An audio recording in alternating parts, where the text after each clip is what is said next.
साथियों, आज टॉपिक तो आपको क्लियर पता ही है, पूना पैक्ट। पूना पैक्ट से चर्चा करने से पहले हमें ये जानना ज़रूरी है कि पूना पैक्ट हुआ क्यों। What is the reason behind the Poona pact. Poona pact के पीछे ऐसे कौन से कारण थे कि बाबा साहब डॉक्टर अम्बेडकर और मिस्टर गांधी को पूना पैक्ट करना पड़ा। तो हमें जाना पड़ेगा 1919 में।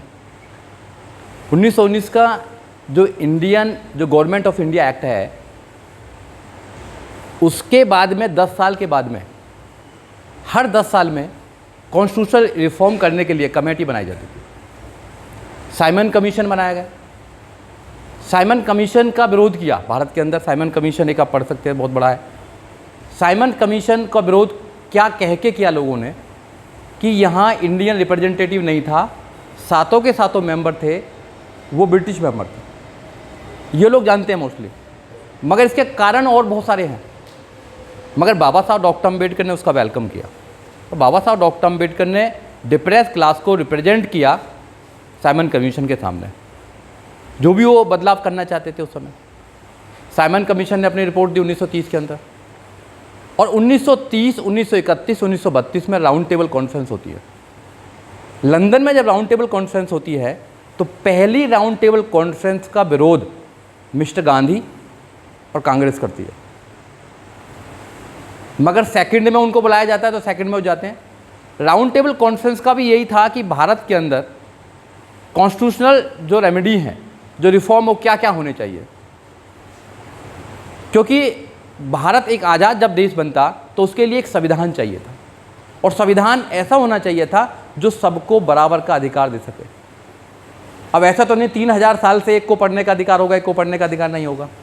एक को लड़ने का अधिकार होगा और बाकी को लड़ने का अधिकार नहीं होगा। एक को व्यापार करने का अधिकार होगा और बाकी को नहीं होगा। जो हायरार्की थी, आप जानते हैं सारी हायरार्की कैसी थी, जिस पर मिस्टर गांधी बड़े विश्वास करते थे कि मैं वर्ण व्यवस्था पर विश्वास करता हूँ। कई बार उन्होंने अपने लेक्चरों में क्या है कि मैं इस व्यवस्था पर विश्वास करता हूँ। उनका ये कहना था कि भगवान के द्वारा बनाई हुई व्यवस्था है ये तो। ब्राह्मण, क्षत्रिय, वैश्य और शूद्र। मगर बाबा साहब डॉक्टर अम्बेडकर इस व्यवस्था पर कभी विश्वास नहीं करते थे। Mister Gandhi want to the status quo. ये व्यवस्था से मत छेड़िए, कुछ भी कीजिए, मगर व्यवस्था से आपको परिवर्तन मत करिए। व्यवस्था परिवर्तन होगी तो बहुत कुछ परिवर्तन हो जाएगा। तो इसलिए दलितों को अलग से अधिकार देने की बात अगर करोगे तो मैं उसके फेवर में नहीं हूँ। तो 1930, 31 और 32 की जब राउंड टेबल कॉन्फ्रेंस होती है तो वहाँ के जो प्राइम मिनिस्टर होते हैं, राम से मैकडोनाल्ड, वो बाबा साहब डॉक्टर अम्बेडकर की जो रिकमेंडेशन थी उनको मानते हैं और कॉमनल अवार्ड का दे देते हैं कि आपको भी वैसे ही सेपरेट इलेक्टोरेट दिया जाएगा जैसा कि और लोगों को दिया जाता है। मुस्लिम को था, सिखों को था और लोगों को भी था। तो बाबा साहब डॉक्टर ने क्या है कि हमको भी माइनॉरिटीज का दर्जा दिया जाए, हमको अलग से कॉमनल अवार्ड दिया जाए। जब तीनों कॉन्फ्रेंस होती हैं 32 में, तो 16 अगस्त 1932 को वहाँ के प्राइम मिनिस्टर बाबा साहब डॉक्टर अम्बेडकर की बात को मानकर कॉमनल अवार्ड दे देते हैं। उसके अंदर था सेपरेट इलेक्टोरेट बोल सकते हैं उसको, डबल वोट का सिद्धांत बोल सकते हैं उसको, कि जो एससी कैंडिडेट है उसके लिए अगर कोई चुनेगा तो ऐसे ही लोग चुनेंगे। तो ये व्यवस्था तो उनके समझ में नहीं आई। मिस्टर गांधी पहले से ही कोई आंदोलन कर रहे थे, वो जेल में थे, रजदा जेल में, पुणे की रजदा जेल में। जब उनको ये पता लगा, पहले भी वो अगेंस्ट थे क्योंकि वो सेकंड राउंड टेबल कॉन्फ्रेंस में गए थे और वहाँ पर कोई भी सुलह नहीं हो पाया, तो इसलिए वो आ गए थे उस बाद में। तो जेल में थे, तो जेल में जब पता लगा तो 20 सितंबर 1932 को उन्होंने अनशन शुरू कर दिया कि या तो इसको वापस लो, नहीं तो मैं अनशन करूंगा जब तक मैं मर नहीं जाऊंगा। और दबाव बनाने लगे, मेंटली और फिजिकली अटैक करने लगे बाबा साहब डॉक्टर अम्बेडकर पर।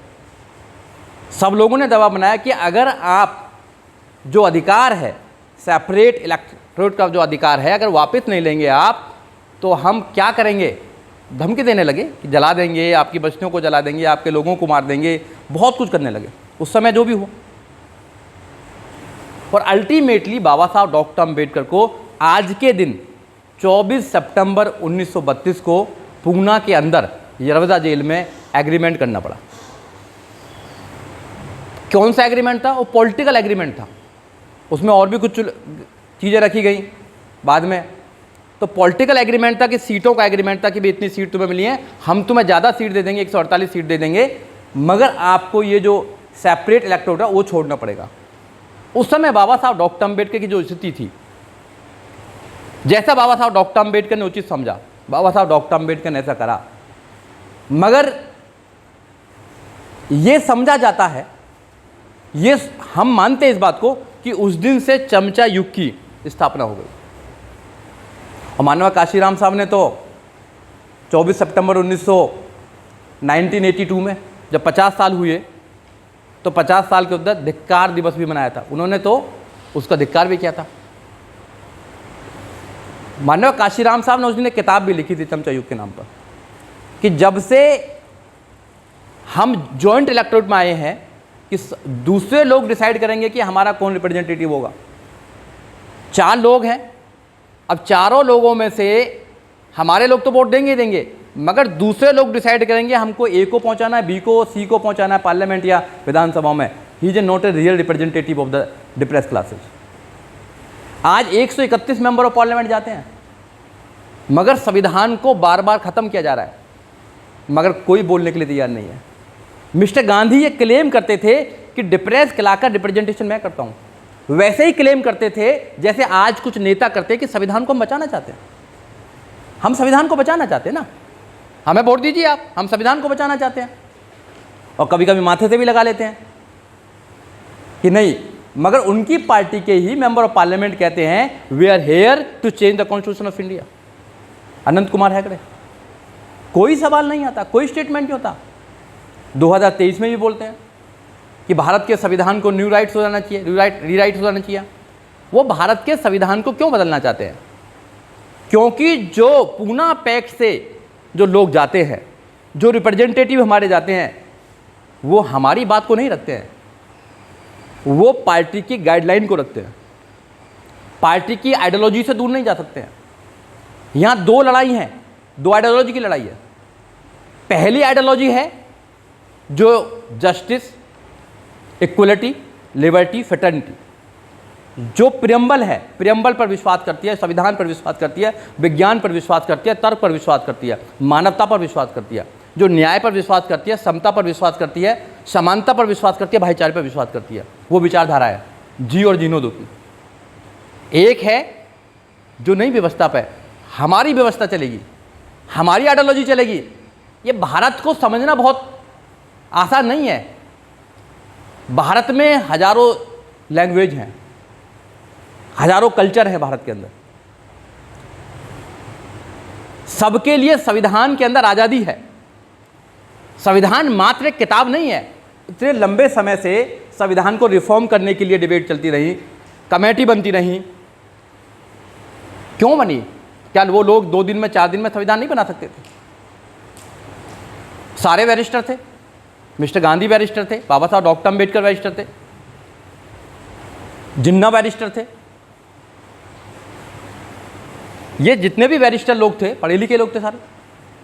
जब पूना पैक्ट के बाद हमारे देश के चुनाव होने लगे, आज तक जो चुनाव हो रहे हैं उनमें जितने भी लोग हैं वो रियल रिप्रेजेंटेटिव नहीं जा सकते। सिस्टम ही ऐसा बना दिया, उनके सबकॉन्शियस माइंड में बात डाल दी है कि आपको so and so called party ही आपको जिता सकती है। और वो ये कहते हैं कि आपकी वोट थोड़े से लेकर जीता हूं मैं तो भैया इनकी वोटों से जीता हूं, इनकी आइडियोलॉजी से जीता हूं मैं तो वो आपके जो रियल मुद्दे हैं, कॉन्स्टिट्यूशनल मुद्दे हैं, उनको वो सेफ गार्ड नहीं कर सकते हैं। तो मानवा काशीराम साहब ने पहले DS4 में पहले बामसेफ बनाई, DS4 बनाई और बहुजन समाज पार्टी बनाई। बामसेफ बनाई मानवा काशीराम साहब ने। वैसे 1971 से ही मानवा काशीराम साहब ने संघर्ष करने के बाद में 6 दिसंबर 1978 को उसको पूरे तरीके से पूरे चलाने का काम किया। फिर DS4 बनाया मानवा काशीराम साहब ने। DS4 बनाने के बाद मानवा काशीराम ने 6 दिसंबर 1981 को बनाया। और उससे ही संघर्ष, राजनीतिक संघर्ष स्थापित कर दिया। और अल्टीमेटली माननीय काशीराम साहब ने 14 अप्रैल 1984 को बहुजन समाज पार्टी की स्थापना कर दी।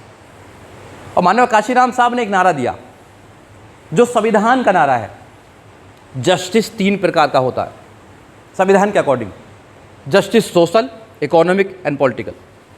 मगर पॉलिटिकल जस्टिस बाबा साहब डॉक्टर अंबेडकर आपको अपने जीते जी दे के गए हैं। 1 वोट 1 वैल्यू। मेरी भी एक वोट है, आपकी भी एक वोट है, प्रधानमंत्री की भी एक वोट है, गरीब की भी एक वोट है, अमीर की भी एक वोट है, सबकी एक वोट है। उससे ज़्यादा तो कोई डाल नहीं सकता। आज मोदी जी कहें नहीं मैं तो 100 वोट डालूंगा, क्या पॉसिबल है? वो अलग बात है, मशीन का कुछ चक्कर हो जाएगा तो। मगर जो कॉन्स्टिट्यूशनल वैलिडिटी है वो एक वोट ही है। मगर आज भी देश की आज़ादी के बाद भी सोशल जस्टिस और इकोनॉमिक जस्टिस नहीं है। आज भी अफसोस के साथ कहना पड़ता है इस देश में मटका छूने पर बच्चे का मर्डर किया जाता है। आज भी अफसोस के साथ कहा जाता है कि मूंछ रखाने पर दलित की हत्या की जाती है। आज भी अफसोस के साथ कहा जाता है कि घोड़ी चढ़ने पर दलित की मौत कर दी जाती है। ये आम न्यूज है और भला भला कितनी आपने देखा होगा। तो सोशल जस्टिस नहीं है। जो लोग स्टेटस को चाहते थे वो दोबारा भी स्टेटस को चाहते हैं। वो दोबारा चाहते हैं कि ये हायरार्की जो है ऐसी बनी रहे।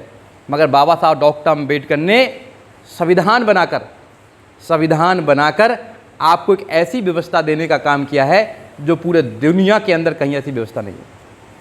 एक गरीब का बच्चा भी ये सपना देख सकता है कि वो IAS, PCS, doctor, engineer, professor, जज, वकील बन सकता है। एक गरीब का बच्चा भी इस देश के उत्तर प्रदेश जैसे प्रदेश का 4-4 बार मुख्यमंत्री बन सकता है। इस गरीब का बच्चा एक राष्ट्रपति बन सकता है। गरीब का बच्चा भी प्रधानमंत्री बन सकता है। गरीब का बच्चा भी इस देश के हर पोस्ट पर जा सकता है। ये सपना अगर साकार किया तो बाबा साहब डॉक्टर अंबेडकर के संविधान के माध्यम से हुआ। तो जो चमचा युग पैदा हुआ, उस चमचा युग को खत्म करने के लिए माननीय काशीराम साहब ने आपको बहुत सारे कैडर देने का काम किया। क्योंकि चमचा जो है वो कभी भी रिप्रेजेंटेटिव हो ही नहीं सकता आपका, क्योंकि उसको अपने बच्चों के लिए सोचना है, अपने लिए सोचना है, उनको सोसाइटी के लिए कभी सोचना ही नहीं है। क्योंकि जो लोग बाबा साहब डॉक्टर अंबेडकर जो महापुरुषों की विचारधारा को उसके अकॉर्डिंग नहीं चल सकते हैं, क्षमता की बात नहीं कर सकते हैं, उनमें चले जाते हैं। जो लोग गैर बराबरी की बात करते हैं तो उनसे उम्मीद करेंगे क्या रियल रिप्रेजेंटेटिव हो सकते हैं? नहीं हो सकते हैं। इसलिए जो सारे स्टूडेंट बैठे हैं उनको समझना चाहिए कि जब देश में कुछ घटनाएं होती हैं तो बहुत ज़्यादा परिवर्तन कर देती हैं। ये छोटी मोटी घटना नहीं है। 24 सितंबर 1932 की पूना पैक्ट की घटना ये बहुत बड़ी घटना है। इससे देश की जो आने वाले नेता हैं वो निर्धारित हो रहे हैं।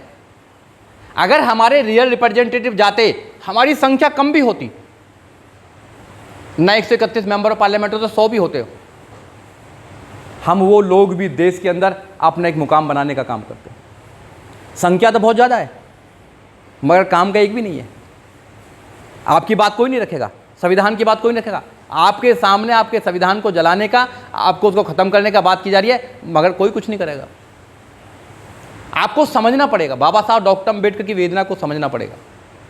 पूना पैक्ट को समझने के लिए आपको पहले जो चीज़ें बताई हैं वो और बाबा साहब डॉक्टर अंबेडकर के पूरे जीवन काल को, संघर्ष को समझना पड़ेगा। बाबा साहब डॉक्टर अंबेडकर 65 साल जिए। बाबा साहब डॉक्टर अंबेडकर ने अपने 4 बच्चे खोए। बाबा साहब डॉक्टर अंबेडकर बैरिस्टर थे। पहले व्यक्ति बाबा साहब डॉक्टर अंबेडकर थे जिनके घर पर अपनी प्राइवेट लाइब्रेरी में 50,000 किताबें थी। 50,000 किताब उस समय। उपलब्धियां मैं बताऊंगा तो आप सब लोगों को, पढ़े लिखे लोग हैं आप, JNU के लोग हैं, सबको पता है। बाबा साहब डॉक्टर अंबेडकर की आइडियोलॉजी को अपने अंदर उतारने वाले लोग जीवन में वो कहाँ पहुँच जाते हैं उनको खुद नहीं पता लगता। अफसोस की बात यह कि जितने भी हमारे महापुरुष हुए हैं, हमारे लोगों ने, खासकर डिप्रेस क्लास ने, SC ST OBC माइनॉरिटी की अगर बात करूँ, मैं बहुजन का अगर कॉन्सेप्ट की बात करूँ तो बाबा साहब डॉक्टर अंबेडकर को पूर्ण रूप से माना ही नहीं है। वो मतलब के लिए मान लेते हैं। जैसे 131 मेंबर है, पार्लियामेंट है, तो उनको लगता है कि नहीं अब तो मतलब क्या बात है भाई, समाज की कुछ ना कुछ करना है, तो वहाँ रोने लगते हैं फिर वो कि नहीं हम तो समाज के ही हैं, पर बाकी उनका दिल कहाँ का है वो पता ही है। ऐसे ही हमारे जो लोग हैं वो भी बाबा साहब डॉक्टर अम्बेडकर की विचारधारा को पूरी तरह से अपने अंदर अगर उतारेंगे, वो ही उनकी वेदना को समझ पाएगा, आधे अधूरी नहीं समझ पाएगा। कि रिजर्वेशन की बात हुई तो बाबा साहब डॉक्टर अम्बेडकर जय भीम जय भीम। जय भीम मात्र एक नारा नहीं है, एक क्रांति है। हम नारा समझते हैं, नारा नहीं है वो, जय भीम एक क्रांति है। और जब जो जय भीम बोलता है उसके अंदर एक ऐसी क्रांति होती है कि वो न्याय के लिए कहीं से भी लड़ सकता है, किसी से भी लड़ सकता है, अन्याय के लिए किसी से भी लड़ सकता है वो। ऐसे कितने लोग हैं देश के अंदर। यहाँ तो बेटियों के रेप में भी जाति देखते हैं। और अभी हम बात कर रहे थे एक साथी से अपने से, जाति आपका पीछा नहीं छोड़ने वाली। आप छोड़ देंगे यहाँ से दुनिया, मगर जाति आपका पीछा नहीं छोड़ेगी। जहाँ भी जाओगे आपकी जाति साथ जाएगी। और दूसरे लोगों को इंटरेस्ट है आपकी जाति के अंदर, वो पूछेंगे आपको कहाँ से हो आप, तो बताएंगे कि मैं तो उत्तर प्रदेश से हूँ, उस ज़िले से हूँ। अच्छा कौन हो आप, क्या नाम है, नाम पूछेंगे। फिर आपका टाइटल पूछेंगे, टाइटल से भी क्लियर नहीं होता। जैसे मैं सुजीत सम्राट लगाता हूँ तो कभी कभी नहीं होता है, तो कहते हैं अच्छा कौन लोग हो आप, मैं बौद्धिस्ट हूँ। मैं क्या, जो बौद्धिस्ट कौन होते हैं मोस्टली पता होता है उनको। अल्टीमेटली तुम्हारी जाति क्या है। जब तक वो व्यक्ति खाने की टेबल पर बैठकर आपकी जाति नहीं ढूंढ लेगा, उसको खाना ही नहीं पचेगा। बाबा साहब डॉक्टर अम्बेडकर जाति को तोड़ना चाहते थे। जब तो बाबा साहब डॉक्टर अम्बेडकर ने 1200 से ज़्यादा जातियों को जोड़कर शेड्यूल कास्ट शेड्यूल ट्राइब बनाया। 1200 से ज़्यादा जातियां तोड़ी बाबा साहब डॉक्टर ने। शेड्यूल कास्ट शेड्यूल ट्राइब बनाया, उनके लिए विशेष अधिकार दिए संविधान के अंदर, उनके लिए राजनीतिक द्वार खोले। जिन लोगों को पढ़ने का अधिकार नहीं था, लड़ने का अधिकार नहीं था, व्यापार करने का अधिकार नहीं था, उन लोगों को राजा बनाने का अधिकार बाबा साहब डॉक्टर अम्बेडकर ने देने का काम किया। अगर 131 मेंबर ऑफ पार्लियामेंट जाते हैं और 1000 से ज़्यादा एमएलए जाते हैं, तो बिकॉज ऑफ द बाबा साहब डॉक्टर अम्बेडकर सैक्रिफाइस। उनका अपना नहीं है। रिजर्वेशन हटा दीजिए, पॉलिटिकल रिजर्वेशन 3 जगह रिजर्वेशन मिलता है बस only, political reservation, education reservation और एम्प्लॉयमेंट रिजर्वेशन।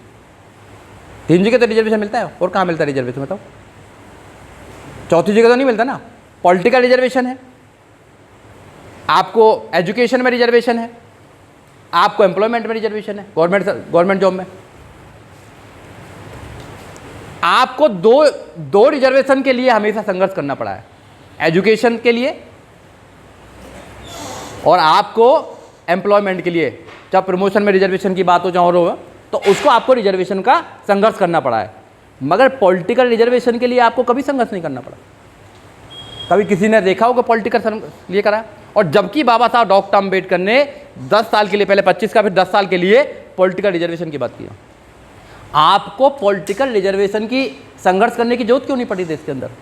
क्योंकि 24 सितंबर 1932 को जब पूना पैक्ट हुआ, तो पूना पैक्ट में ये हुआ, हो तो गया, मगर पूना पैक्ट से उनको आसानी होगी चमचों को पैदा करने की, कि इनसे कोई प्रॉब्लम नहीं है हमको, ऐसे लोग तो चाहिए हमें, नहीं तो रियल रिप्रेजेंटेटिव जो है वो हमारे कान को फाड़ देंगे, वो आवाज़ उठाएंगे, लोगों को आंदोलित करेंगे, लोगों को समझाएंगे, गली गली में जाकर कैडर देने का काम करेंगे, लोगों को सच्चाई बताने का काम करेंगे। तो जो फेक हैं उनसे ही काम चला लो भैया, ये तो हमारे हैं लोग हैं ना, पटका डाल दिया है, जैसे हम बोलेंगे वैसे करेंगे, जो भी कराइए वो कराइए इनसे। और वो तो मौका ढूंढते रहते हैं कि साहब कुछ कहें, हम उनकी नज़रों में आ जाएं, बस हमको कोई काम दे दें, हम उनकी नज़रों में आ जाएं, फिर देखो कितना अच्छा करेंगे। अगर प्रमोशन में रिजर्वेशन बिल फाड़ना होगा तो हम फाड़ेंगे ना भाई, तुम क्यों कर रहे हो आफत यार, हम ही फाड़ेंगे सब, हम ही कर लेंगे सारा कुछ, आप क्यों परेशान हो रहे हो, हम है ना, पट्टा है ना आपका। अब उनसे उम्मीद करते हैं कि वो बाबा साहब डॉक्टर अम्बेडकर के सपनों का भारत बनाएंगे, वो नहीं बना सकते बाबा साहब डॉक्टर अम्बेडकर के सपनों का भारत। एक बार बाबा साहब डॉक्टर अम्बेडकर से उनके लोगों ने पूछा कि आदर्श समाज किसको समझेंगे हम, किसी देश का आदर्श समाज कौन सा होगा। तो बाबा साहब डॉक्टर अम्बेडकर ने कहा कि आदर्श समाज होने के लिए बहुत सारी बात होनी चाहिए, एक समाज के अंदर बहुत सारी बातें होनी चाहिए, मगर 4 बातें मुख्य होनी चाहिए आदर्श समाज बनने के लिए। पहला, समाज के अंदर न्याय होना चाहिए। जिस समाज के अंदर न्याय नहीं है वो समाज कभी आदर्श समाज नहीं बन सकता। दूसरा, समता होनी चाहिए। अगर हम समान नहीं हैं तो कैसा आदर्श समाज? और स्वतंत्रता होनी चाहिए अपनी बात को कहने के लिए। आर्टिकल 19 तो यही कहता है। हो सकता अगर स्वतंत्र नहीं, अपने देश में स्वतंत्र नहीं है, अगर हमें लगता है कि हम कुछ बात रखेंगे तो यूएपीए लगा दिया जाएगा, एनएसए लगा दिया जाएगा, फेक एफआईआर में जेल में डाल दिया जाएगा, तो भाई उमर खालिद यहीं से है ना, हमारे मित्र भी हैं। और जिस दिन उमर खालिद को जेल में कराया था, मैं, उमर खालिद और ये सारे लोग थे, हम पटना में मैं एक स्पीच दे रहे थे, सेम उसमें। उनके विचार क्या है मुझे नहीं पता, पर हमारे 2-3 मीटिंग में मुलाकात हुई है। स्टूडेंट है तो उनको जेल में डाला गया है। मुझे तो नहीं लगता कोई स्टूडेंट इतना आतंकवादी होगा कि 4-5 साल में भी उसको वो नहीं मिले, बेल न मिले। और चौथा है भाईचारा। भाईचारा होना चाहिए। अगर भाईचारा भी नहीं है तो वो चारों चीज अगर नहीं है किसी समाज में तो वो आदर्श समाज नहीं हो सकता। न्याय नहीं है, समता नहीं है, स्वतंत्रता नहीं है, भाईचारा नहीं है, तो वो आदर्श समाज नहीं हो सकता है। आप कल्पना नहीं कीजिए, क्या न्याय है देश के अंदर? सामाजिक न्याय, आर्थिक न्याय है? नहीं है। क्या स्वतंत्रता है? नहीं है। समानता है? नहीं है। भाईचारा है? नहीं है। भाईचारे तो लिए अभी लड्डू में कुछ मिला दिया, पता नहीं क्या मिला दिया, और मीडिया ढूंढ रही थी कि कौन अकबर होगा या सलीम होगा, किसने मिलाया होगा। वो नहीं मिला तो मीडिया के लिए खबर ही नहीं है। आप जाति के नाम पर, धर्म के नाम पर लोगों को मारने लगेंगे तो कैसे भाईचारा पैदा कर पाएंगे? आप जब टाइम हो जाए तो बता देना मेरे को। हाँ, कैसे भाईचारा पैदा कर पाएंगे? भाईचारा तो पैदा नहीं कर पाएंगे जब चारों चीज़ों पे कोई काम ही नहीं हो रहा है। काम किस पर हो रहा है आप अच्छी तरह जानते हैं। इस देश में एक ऐसी डिबेट को पैदा किया जा रहा है जिसका देश के उद्धार में, देश के डेवलप में कोई काम नहीं है। क्या कोई भी देश किसी धर्म से, एक विशेष धर्म से लोगों से, क्या कोई देश चल सकता है? क्या भारत चल सकता है? नहीं चल सकता। अगर चलता तो भारत को बनाने वाले लोग, भारत को आजाद कराने वाले लोग, भारत का संविधान बनाने लोग कभी नहीं लिखते भारत के संविधान में be the people of India, हम भारत के लोग। क्या कभी लिखते? वो तो किसी और नाम से चलाना चाहते थे, फिर तो किसी और नाम से चलता। Be the people of India से क्यों लिखा? हम भारत के लोग, हम में मैं नहीं आता, हम में सब आते हैं। हिंदू भी आता है, मुस्लिम भी आता है, सिख भी आता है, ईसाई भी आता है, बौद्धिस्ट भी आता है, सब लोग आते हैं। और जो नहीं मानता किसी को वो भी आता है। Be the people of India. अगर फंडामेंटल राइट्स हैं, क्या आप एक इंसान से जो किसी को नहीं मानता, क्या मना कर देंगे कि फंडामेंटल राइट्स आपके लिए नहीं है? जो आर्टिकल 21A है, राइट टू एजुकेशन, क्या आप मना कर देंगे कि आप तो नहीं मानते हमारी आइडियोलॉजी को, हम आपको नहीं देंगे? 6 साल से लेकर 14 साल तक के बच्चे को फ्री एंड कंपलसरी एजुकेशन कौन प्रोवाइड करेगा? स्टेट प्रोवाइड करेगा। तो ये मना कर देंगे क्या कि हमारे जाति विशेष, धर्म विशेष के नहीं होते, इसलिए हम मना नहीं करेंगे? आप बताइए। आप जो देश का संविधान है वो प्रत्येक नागरिक को स्ट्रांग बनाता है, प्रत्येक आदमी को ताकतवर बनाता है।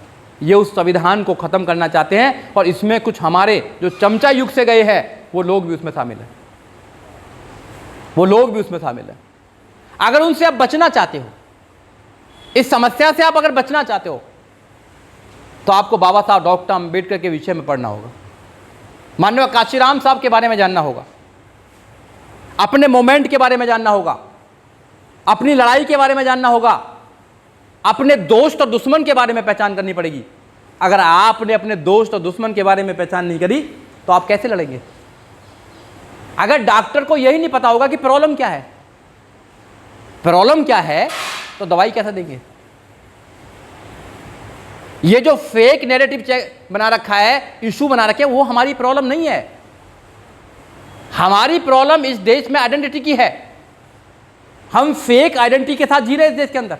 बाबा साहब डॉक्टर अम्बेडकर क्या चाहते थे? पूना पैक्ट जो हुआ, कम्युनल अवार्ड है, उससे क्या होता? हमारी आइडेंटिटी मिलती हमको, मगर आइडेंटिटी खत्म कर दी गई। नहीं नहीं, आप तो इसी के हिस्से हो भैया, आप इसी के हिस्से हो, इससे अलग नहीं जाओगे आप।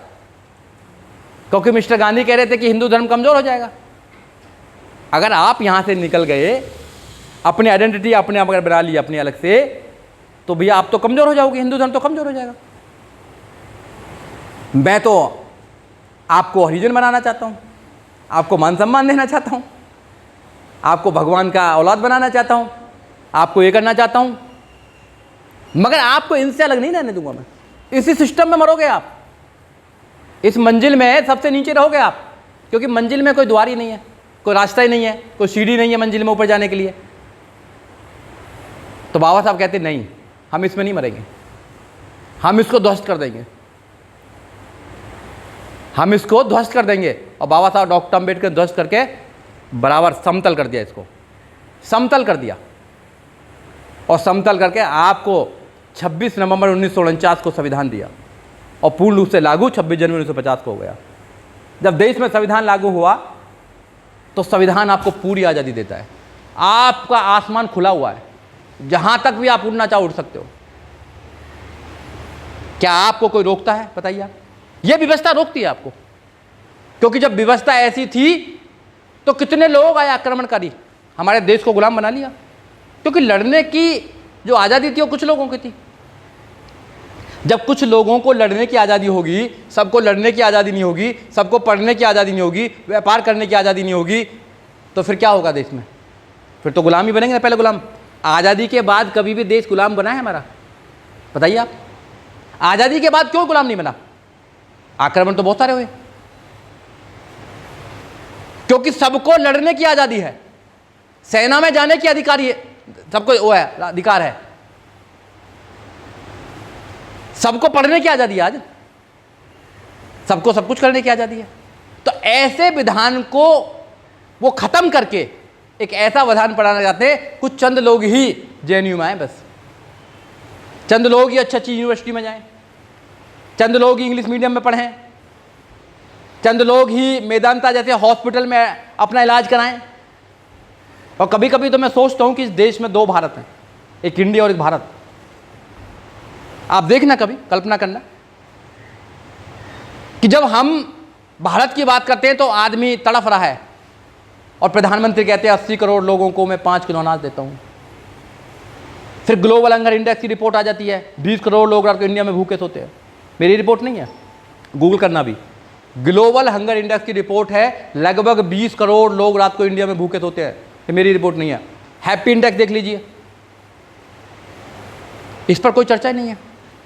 बच्चे उन स्कूलों में पढ़ते हैं कि 5वीं तक वो अपना इंग्लिश में नाम भी नहीं बता सकता है, और यहां कॉन्वेंट स्कूल में पढ़ते हैं। अभी जब कोविड हुआ तो हमारा गांव नोएडा में ही है, पास में ही है, तो हम अपने घर चले गए वहाँ पे नोएडा, सारे को लेकर। नोएडा में भी हमारे जो बच्चे परिवार के थे उनकी क्लासें चल रही थी कंप्यूटर पर, मगर वहाँ के जो लोग थे उत्तर प्रदेश के, ज़्यादा दूर नहीं है, 50 किलोमीटर दूर की बता रहा हूँ आपको मैं, 100, 200, 500 किलोमीटर दूर नहीं बता रहा हूँ, उनकी क्लास नहीं लग रही थी, सालों तक क्लास नहीं लगी, सबको पास कर दिया गया। आप उससे उम्मीद करते हैं कि वो यूपीएससी निकालेगा क्या? टेस्ट का सबके लिए बराबर है, और फिर कहते हैं कि रिजर्वेशन वाले आ गए, ये तो SC ST आ गए भैया। ये तो आप वन इलेक्शन कराना चाहते हो, वन नेशन वन इलेक्शन कराना चाहते हैं, वन नेशन वन एजुकेशन क्यों नहीं कराना चाहते? फंडामेंटल राइट्स उसको क्यों नहीं देना चाहते बच्चों को? इसलिए नहीं देना चाहते कि वो माननीय काशीराम साहब की बात समझ जाएंगे, वो चमचाओं को समझ जाएंगे कि ये चमचा है, रियल है। आप उसके अंदर विवेक ही पैदा नहीं करना चाहते, आप उसको योग्य नहीं बनाना चाहते, क्योंकि एजुकेशन से ज्ञान होता है। जब एजुकेशन आप लेते हो तो आपको सही और गलत में आपको अंतर मिलता है। आप ये पता कर सकते हैं कि देश में हमारे साथ क्या हुआ था, आप अपना इतिहास पढ़ सकते हैं, और जो इतिहास पढ़ते हैं वो इतिहास बनाते हैं, जो इतिहास नहीं जानते हैं वो इतिहास नहीं बना सकते हैं। इसलिए लोग आपको एजुकेशन नहीं देना चाहते। एजुकेशन आदमी का फंडामेंटल राइट्स है, मगर नहीं देना चाहते, क्योंकि जो हमारे फेक चमचा लीडर बैठे हैं उनका कोई भी उसमें योगदान नहीं है। कभी कोई आंदोलन नहीं करते वो उसके लिए। कभी आंदोलन करते तो बताइए आप लोग। आप हमारे नेताओं की कार्यप्रणाली देखिए ना, जो पूना पैक्ट के रिजल्ट से जो लोग जाते हैं वहां पर, पार्टियों के नुमाइंदे बन के जाते हैं, पार्टियों का जो पटका डालकर जाते हैं, क्या वो आपके बात रखते हैं क्या नहीं रखते? पहली बार मैंने जो मेरी इतनी मेमोरी है, जितना भी मैं देख रहा हूँ लगभग 20-25 साल से जो मैंने देश के इलेक्शन देखे हैं, पहली बार संविधान पर देश के अंदर चुनाव हुआ है 2024 में। कुछ लोग बचाने वाले थे और कुछ लोग ने बोला कि 400 पार कर दो फिर देखेंगे, संविधान को खत्म करेंगे, और कुछ लोग आगे कि हम बचाएंगे संविधान को। यही तो हुआ ना, यही हुआ कि कुछ लोग जलाने वाले, कुछ लोग खत्म करने वाले और कुछ लोग बचाने वाले। पहली बार संविधान पर हुआ है। इससे पहले संविधान पर नहीं हुआ, इससे पहले हिंदू मुसलमान आ गया था, मंदिर मस्जिद आ गया था, और बहुत सारे मुद्दे आ जाते हैं, क्योंकि एक रिसर्च टीम बैठी हुई है तो मुद्दे बनाएगा ही, आपको फेक मुद्दे फेंकेगा। पहली बार हुआ है। यह सवाल यह है कि जब जो आदमी हमारे संविधान को, बाबा साहब डॉक्टर, हमारा प्राइड है, संविधान मात्र एक किताब नहीं, मैं पहले बोला, एक प्राइड है हमारा, प्राइड। हम कहते हैं देश बाबा साहब डॉक्टर अंबेडकर के संविधान से चल रहा है। जिस देश में संविधान है उस देश के संविधान में हमारे लिए अधिकार हैं। वो संविधान उतना ही मेरे को सशक्त करता है जितना वो प्रधानमंत्री जी को करता है। इसलिए मैं बोल पाता हूं, इसलिए मैं प्रधानमंत्री के खिलाफ भी बोल पाता हूं, मुख्यमंत्री के खिलाफ भी बोल पाता हूं, इसलिए गलत नीतियों के खिलाफ बोल पाता हूं। मैं तो प्रधानमंत्री नहीं हूं, मैं तो IAS PCS नहीं हूं, मैं तो एक एडवोकेट हूं। मैं क्यों बोल पाता हूं सबके खिलाफ, नीतियों के खिलाफ, अनजस्टिस के खिलाफ? क्योंकि मुझे संविधान की ताकत को पता है, मैंने संविधान को पढ़ा है। मैं उन फेक नेताओं के बारे में इतनी बात ज़्यादा मैं नहीं करना चाहता, क्योंकि वो आप सब लोगों को पता है कि वो क्या करते हैं अंदर जाके। और सबसे बड़ी बात है, जो रियल है, रियल, उनको ज़्यादा टाइम की जरूरत नहीं होती है। वो जब भी आते हैं, जब भी अपनी सीट पर आएंगे, वो अपना काम 5 साल में करके चले जाते हैं, क्योंकि उनके काम करने का तरीका ही ऐसा है। मगर ये जो फेक नेता है, जो चमचा, भैया 5 मिनट जो 5 मिनट जो 5 मिनट में ख़त्म कर लूँ, फिर थोड़ा चेंज हो जाता है फिर सारा। जो फेक नेता है उनका मैं काम करने का तरीका बताता हूँ। वो अगर एक बार सीट पर बैठ गए तो सीट को नहीं छोड़ते हैं। जो पॉलिटिकल सीट है ना, ये इसके अंदर इतनी ज़्यादा ताकत है कि ये आदमी को क्या कर देती है, इतना लगाव हो जाता है कि वो अपने पोतों से भी कह के जाता है कि अगर मैं मर जाऊं ना तो सीट को बांध देना मेरे साथ ही, ऊपर मिलेगी नहीं मिलेगी पता नहीं। इट मीन्स कि उसको समाज से कोई लेना देना नहीं है। जो देश के अंदर बुराइयां हैं, जो रिफॉर्म होना चाहिए, उससे कोई लेना देना नहीं है। उसको केवल अपने और अपने परिवार से लेना देना है, कहीं कुछ भी जाए। तो ऐसे लोग रियल रिप्रेजेंटेटिव नहीं हो सकते हैं, ऐसे लोग बाबा साहब डॉक्टर अंबेडकर के वंशज नहीं हो सकते हैं, ऐसे लोग माननीय काशीराम साहब का सपना पूरा नहीं कर सकते हैं। वही लोग माननीय काशीराम साहब, बाबा साहब डॉक्टर अंबेडकर, छत्रपति साहू जी महाराज या और जितने भी लोग हैं, उनका सपना वही लोग पूरा कर सकते हैं जो वेदना को जानता है, जो रिफॉर्म करना जानता है, जो चेंज करना जानता है, जो इस देश के अंदर मानवता को बचाना चाहता है, विज्ञान को बताना चाहता है, साइंस को प्रमोट करता है, संविधान को बचाना चाहता है, लोगों के अधिकारों को बचाना चाहता है, न्याय की बात करता है, समता की बात करता है, स्वतंत्रता की बात करता है, भाईचारे की बात करता है। वही इस देश के अंदर परिवर्तन कर सकता है। आज देश के अंदर जो हालात हैं, आप जाइए गांवों की तरफ, अब ये आपको फिजिकल गुलाम नहीं बनाएंगे। गुलाम 2 प्रकार के होते हैं, एक शारीरिक गुलाम और एक मानसिक गुलाम। शारीरिक गुलाम है, बेड़िया डालिए जेल में डाल दिया, पहले गुलाम बनते थे, तो अब शारीरिक गुलाम तो इसलिए नहीं बनाएंगे क्योंकि वकील है, लोग हैं, एक्टिविस्ट हैं, आप जैसे लोग। शारीरिक गुलाम बनाएंगे तो भाई आप आवाज़ उठाएंगे कि भाई इसको गुलाम क्यों बना रखा है आपने। तो अब ये मानसिक गुलाम बना रहे हैं, इंसान को मानसिक गुलाम बना दीजिए। अगर आप किसी व्यवस्था के मानसिक गुलाम बन जाएंगे, सदियों सदियों तक वो गुलामी चलती रहती है। बाबा साहब डॉक्टर अंबेडकर, माननीय काशीराम साहब इसी गुलामी को काटना चाहते थे, आपको मुक्त मानव बनाना चाहते थे। जब तक व्यक्ति मुक्त मानव नहीं बनेगा, जब तक वो लोगों के कल्याण के लिए काम नहीं कर सकता। पर हम लोग, सबको ऐसे लगता है, अब मैं डिफरेंट थोड़ा टॉपिक से थोड़ा 5 मिनट की एक बात और कर रहा हूं, सबको लगता है कि 1000 साल जिएंगे। जो यहाँ एक बार आ गया ना, सबको लगता है कि सपने देखिए उनके 1000 साल के सपने बना रखे हैं। सब लोगों ने 1000 साल के सपने बना रखे हैं। अगर काउंट करोगे ना तो जो सपने हैं 1000 साल में पूरे नहीं होंगे। सबको लगता है कि 1000 जीना है, 1000 साल जीना है, लिमिटेड टाइम है सबके पास। बाबा साहब डॉक्टर अम्बेडकर पे एक लाइफ थी, एक लाइफ 3000 साल की गुलामी कर दी। मानव काशीराम साहब के पास एक लाइफ थी, इस देश का पॉलिटिकल इतिहास चेंज कर दिया। बहन जी के पास एक है, जितने महापुरुष हैं उनके पास एक ही लाइफ होती है, सबके पास एक ही लाइफ होती है। उस लाइफ में आपका उद्देश्य क्या है, आपका उद्देश्य क्या है, यह देखना बहुत जरूरी है। क्योंकि जो टाइम है 24 आवर्स सबके पास में। You have the 24 hour, I have the 24 hours, even the prime minister of this country have the 24 hours. क्या प्रधानमंत्री कह सकते हैं नहीं तो मेरे को तो 24 घंटे नहीं, मेरे को तो 48 घंटे दो, कह सकते हैं क्या? क्या अंबानी जी कह सकते हैं कि मैंने तो बेटे की शादी में 5000 करोड़ रुपया लगाया है, मैं 5000 करोड़ और देना चाहता हूं, मैं 250 साल जीना चाहता हूं? पॉसिबल है? नेचर जो है, नेचर ने हमेशा लोगों को बराबर दिया है। नेचर बहुत कम लोगों के साथ में अनजस्टिस करता है, वो कभी डिस्क्रिमिनेशन नहीं करता है। सब लोग सांस लेते हैं, सब लोग लेते हैं। वो क्या लेते हैं? वो नाइट्रोजन तो नहीं लेते, वो भी ऑक्सीजन लेते हैं ना, हम भी ऑक्सीजन लेते हैं। सब पानी पीते हैं, नेचर है दे रहा है, फ्री दे रहा है, हम भी पीते हैं, वो भी पीते हैं। वो अलग बात है 800 की बोतल पीते हैं, पर पानी तो है ना, पेट्रोल नहीं पी रहे ना। सब लोगों के पास 24 घंटे हैं, हमारे पास भी 24 घंटे हैं, हम भी ऐसे दिखाई देते हैं, वो भी। तो वो अलग कैसे हैं? वो अलग कैसे हैं? ये एक षड्यंत्र है हमारे खिलाफ कि इनके सबकॉन्शियस माइंड में ये बात डाल दी जाए, जैसे गुलाम बनाते हैं ना, सबकॉन्शियस माइंड में बात डाल दी जाए कि तुम्हारे पिछले कर्म ऐसे थे कि तुम इस वजह से डिप्रेस क्लास या SC ST में पैदा हुए हो। मैं इस थ्योरी को नहीं मानता हूं, मैं इस थ्योरी को नहीं मानता हूं।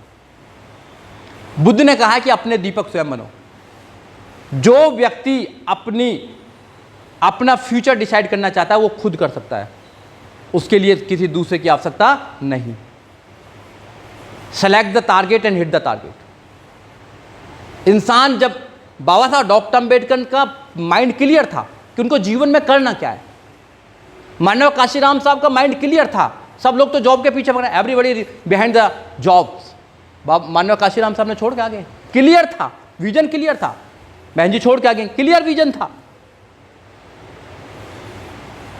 जिन लोगों के दिमाग में क्लियर विजन होता है वो इतिहास बनाते हैं, और जिनके अंदर क्लियर विजन नहीं है ना कि मैं इसको करूं नहीं। मानव काशीराम साहब ने हमें एक पार्टी दी है, बहुजन समाज पार्टी। लोग बहुत सारी बात करते हैं, उस पर डिबेट हो सकती है। आज सही वक्त नहीं है डिबेट करने का, मैं उस पर बात कर सकता हूं। मगर जो आइडियोलॉजी है, आइडियोलॉजी भीम आइडियोलॉजी है, भीम पथ है, उस भीम पथ क्या कहता है? एक आपकी पॉलिटिकल पार्टी होनी चाहिए, एक आपकी पॉलिटिकल पार्टी की आइडियोलॉजी होनी चाहिए, एक झंडा होना चाहिए, एक निशान होना चाहिए, और एक उद्देश्य होना चाहिए। उद्देश्य है इस देश का हुक्मरान बनना, हुक्मरान बन के सबको न्याय देना, सामाजिक और आर्थिक न्याय देना। यह लक्ष्य है हमारा।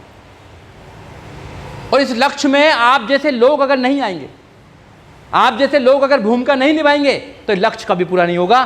फिर तो आप देखेंगे डिबेट, क्या देखेंगे आप? डिबेट देखेंगे कि कौन माता है और कौन पिता है, कहां मस्जिद बना ली है, कहां मंदिर बना लिया है, क्या पीना चाहिए, क्या नहीं पीना चाहिए। यह डिबेट है ना। आप जितने भी चैनल देखेंगे, डेमोक्रेसी के 4 पिलर होते हैं ना, जो चौथा पिलर है मीडिया, क्या है? What is the responsibility of the media? Factual information देना, लोगों को अच्छी इंफॉर्मेशन देना, इंफॉर्मेटिव इंफॉर्मेशन देना। उनका क्या देखा आपने? दो इधर और आपस में लड़ाना। वो आपके दिमाग में वो गंध भरना चाहते हैं जिससे कि आप सच्चाई को ना समझ सकें। वो आपको अपने इशू दे रहे हैं, हो गया? बिल्कुल, वो अपने आप को इशू दे रहे हैं, आप नहीं सोच रहे उन पे, वो आपको देते हैं। आप जिस पर डिबेट करना चाहते हैं आप किसी और बात पर डिबेट करना चाहते हैं। आप चाहते हैं कि देश में नौजवान खुश क्यों नहीं है, आप डिबेट करना चाहते हैं ना, हम हैप्पीनेस इंडेक्स इतना नीचे क्यों है हमारा, प्रत्येक व्यक्ति खुश क्यों नहीं है, इस देश में आज भी महिलाओं के साथ में शोषण क्यों होता है, हम इस पर डिबेट करना चाहते हैं। प्रत्येक व्यक्ति को फ्री और कंपलसरी एजुकेशन क्यों नहीं है, हम इस पर डिबेट करना चाहते हैं। वो कहते हैं नहीं, गाय गोबर पर डिबेट कीजिए, मंदिर मस्जिद पर डिबेट कीजिए। मेरा इंटरेस्ट नहीं है भाई, नहीं करना चाहता मैं डिबेट इस पर करना चाहता हूँ कि बैरिस्टर कैसे ज़्यादा बनेंगे, मैं इस पर डिबेट करना चाहता हूँ कि लोग यहाँ से इंटेलेक्चुअल लोग कैसे निकलेंगे, मैं इस पर डिबेट करना चाहता हूँ कि रिसर्चर कैसे निकलेंगे देश के अंदर, मैं इस पर डिबेट करना चाहता हूँ कि देश को महान कैसे बनाया जाएगा, मैं इस पर डिबेट करना चाहता हूँ कि देश में महिला कैसे सुरक्षित रहेंगी, मैं इस पर डिबेट करना चाहता हूँ कि भैया इन लोगों पर जो शाम को 6 बजे प्राइम पर आते हैं, इन पर लगाम कैसे लगाई जाएगी। मैं इस पर डिबेट करना चाहता हूँ कि देश में 5 करोड़ केस पेंडिंग क्यों है। मैं इस पर डिबेट करना चाहता हूँ कि एक निर्दोष आदमी को 20 साल इंतजार क्यों करना पड़ता है वहाँ से अपने आप को बरी कराने के लिए। मैं इस पर डिबेट करना चाहता हूँ। मैं इस पर डिबेट करना चाहता हूँ कि एक आम आदमी को पुलिस में जाने से डर क्यों लगता है। मैं इस पर डिबेट करना चाहता हूँ कि मेरे खाने और पहनने को कौन दूसरा निर्धारित करेगा, पर उस पर डिबेट नहीं करना चाहते हो। उस पर डिबेट जब ही कर सकते हैं जब आप रियल नेताओं को भेजेंगे, अपने रियल रिप्रेजेंटेटिव को भेजेंगे, वो आपके दर्द को जानेगा, वो आपकी पीड़ा को जानेगा, वो बाबा साहब डॉक्टर अम्बेडकर की पीड़ा को जानेगा। जब बाबा साहब डॉक्टर अम्बेडकर की 4 बच्चों की कुर्बानी हुई, वो लंबी कहानी है। कभी 4 बच्चों की कुर्बानी आप देखेंगे तो आपको लगेगा कि ये इतना महान व्यक्ति कोई, कि बच्चा बेटा राज रतन मरा हुआ है हमारे लिए, लंदन में जा रहे हैं बाबा साहब डॉक्टर अम्बेडकर कॉन्फ्रेंस करने। वो बाबा साहब डॉक्टर अम्बेडकर महान थे। मैं तो अपने जीवन में समझता हूं कि मैं जो भी बना हूं आज तक बिकॉज ऑफ द बाबा साहब डॉक्टर अम्बेडकर सेक्रीफाइस। अगर मैं बाबा साहब डॉक्टर अम्बेडकर को नहीं पढ़ता, मैं कभी वकील नहीं बनता, मैं कभी भी वकील नहीं पढ़ता। मैं अगर वकील बना हूं, मैं आज ऐसी सोच रखता हूं, पॉजिटिव सोच रखता हूं, मेरा देश के अंदर थोड़ा सा भी कंट्रीब्यूशन होगा तो बिकॉज ऑफ द बाबा साहब डॉक्टर अम्बेडकर। और मैं चाहता हूं ये जीवन, पूरा जीवन बाबा साहब डॉक्टर अम्बेडकर की आइडियोलॉजी को जाना चाहिए। मानव काशीराम साहब जैसे लोग इस देश में पैदा होने चाहिए, बहन जी जैसे लोग पैदा होने चाहिए, और जो आज हमारे महापुरुष पैदा होने चाहिए। तो पूना पैक्ट की ये पूरी कहानी मैंने आपको बताई, पूछा कहाँ से उसका हुआ, साइमन कमीशन आया और वो सारा, उसके बाद में राउंड टेबल कॉन्फ्रेंस 1930, 31, 32, फिर कॉमनल अवार्ड में जो हमको अधिकार दिए 2 वोट का अधिकार, उसको ख़त्म करने के लिए जॉइंट इलेक्टोरेट कर दिया, और उसके बाद में ये सारी व्यवस्था आने का काम किया। तो मैं एक बात में अपना एक सेब सुनाना चाहता हूँ कि बहुजनों अपनी आहों में असर पैदा करो। ये बहुजनों अपनी आहों में असर पैदा करो। हमारी आहों में भी असर नहीं है,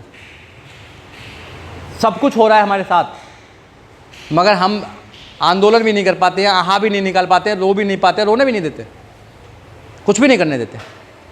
2 अप्रैल को जाते हैं तो 13 बच्चों में गोली मारी जाती है। 2 अप्रैल को आंदोलन करते हैं जब सुप्रीम कोर्ट ने कहा कि SC/ST प्रिवेंशन एट्रोसिटीज एक्ट 1989 को डाइल्यूट कर दिया गया, तो हमारे नौजवानों ने, खासकर बहुजन समाज के नौजवानों ने उसको वापस लाने के लिए 2 अप्रैल को आंदोलन किया। मैं आहा की बात बता रहा हूँ। जब उन्होंने आंदोलन किया तो 13 बच्चों को गोली मारी गई और लगभग 1 लाख लोगों से ज़्यादा FIR की गई, आज भी पेंडिंग केस पड़े हुए। तो ये बहुजनों अपनी आहों में असर पैदा करो, जुल्म से लड़ने को तुम शेर जिगर पैदा करो। अगर बचाना चाहते हो मान, सम्मान, स्वाभिमान और संविधान, तो सुनो, घर घर में एक अम्बेडकर पैदा करो, घर घर में एक मानव काशीराम साहब पैदा करो। जय भीम, जय भारत, नमोते। Thank you.